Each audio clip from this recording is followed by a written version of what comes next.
I was going to videotape myself trying to do the cooling system in this car, but I got pretty upset with it pretty quick.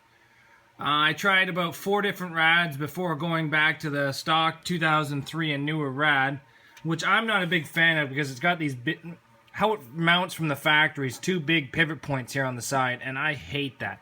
So I'm not mounting it with those, but I'm still using the 03 and newer rad. So I just blocked off this as silicone, shoved a 3/8 bolt in there. That's done. Did have to extend this hose by about 2 inches, and that's done. So I'll connect it up. What this is here is just a piece of an old aluminum fence that I found, and it actually goes right inside there. And because I ground it all, it seals nice and tight, so it doesn't want to leak up to the return on the motor. And then if we come over to the other side, just have one of my flexi hoses up and around to this unit here. Now, a lot of you guys know what these units are, and they are extremely handy. And I'll tell you what these are for. Now, normal rads have a fill cap on the rad. And if you can take a look at this one, this rad does not have a fill cap located on the rad. So these are inline fill caps, and I find these things super, super handy. So basically, it just acts like a rad cap. It is a rad cap, and it's just inline.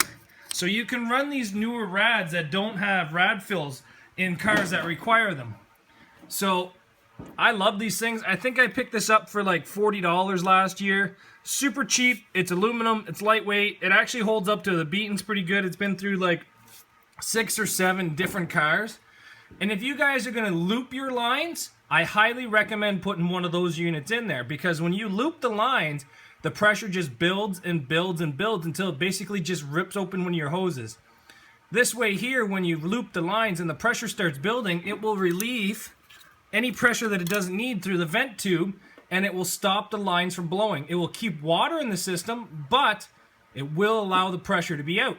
So for you guys that do not run radiators and just loop the lines, those are extremely handy.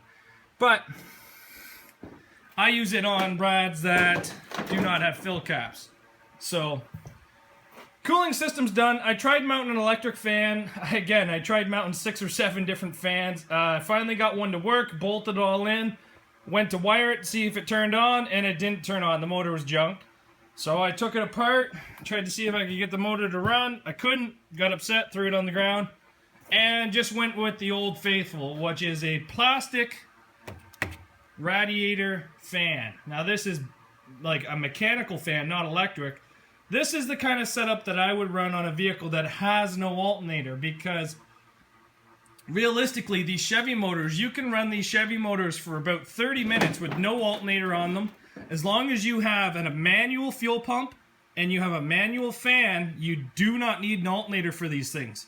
So I'm running an alternator. I could run an electric fan. I got upset today and then just stopped doing that.